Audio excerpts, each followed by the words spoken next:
Si freedom haiko free.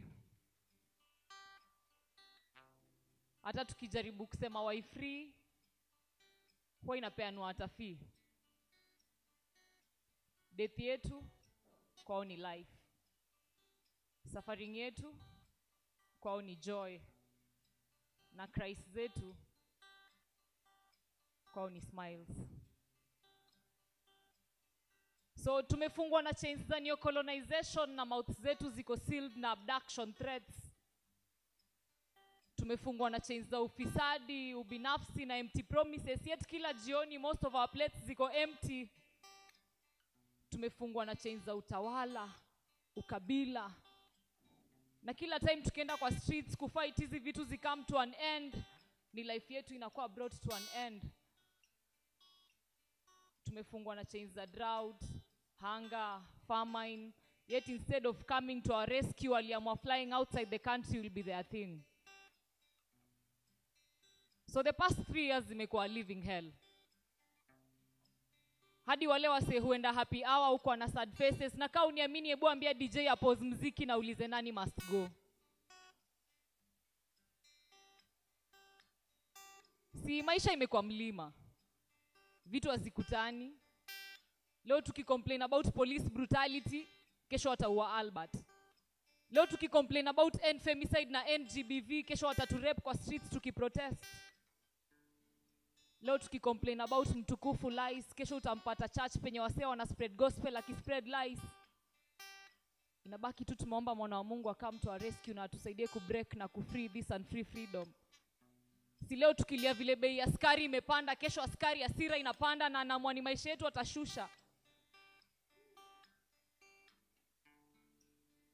So hata after Edgar expose their mates, wengine wao wanadhani wanatuo bare.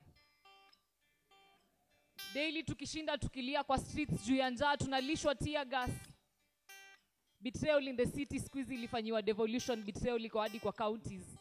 Na si hizi frustrations ndo zinafanya natamani kwenda pale nyuma nishike county. So niko sure most of us watch news. But kwa wale tulisare, I care about you citizens. So acha niwape briefs. Nchi imekuwa ya mwenye nchi na mwananchi. Mwananchi akiteta, mwenye nchi anatuma wale watu wasare wa silence. Tangulini freedom activists wakapata kukua paid na pain na abductions, watoto wadogo wa shule wa high school hata siku hizi freedom of expression wananyimwa.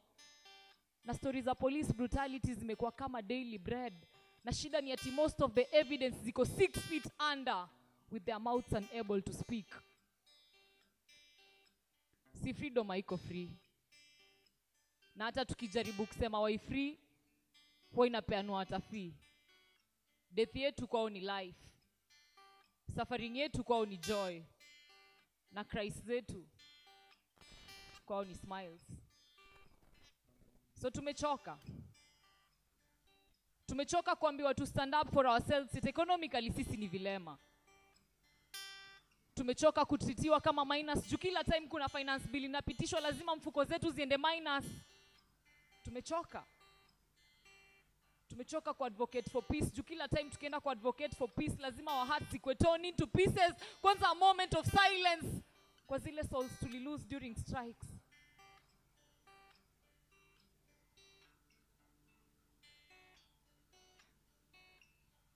Simadhe analia. Hunger imestrike. Death pia imestrike. So ajui ende kwa streets kutafutia ule mtoi amebaki chakula. Ama ende court kufaitia rights za ule aliuawa. Na akienda kwa streets kufaitia wale wamebaki na kuwatafutia chakula, the same streets zenye mtoi wake alipigwa risasi, no the same streets zenye yeye pia anaweza pigwa risasi. Na akienda court, ni zile chronicles za the guilty killing the innocent, but kwa court the innocent are guilty charged, or the guilty are innocently charged. So najua Yesu ni mwana wa Mungu. And on the 3rd day najua alirise. But leo ni siku ya 3 tangu polisi auwe Ross na bado hajarise.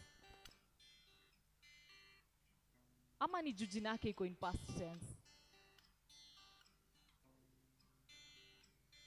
Na wakidhani mistari zangu ni dark, waambie waongeze light.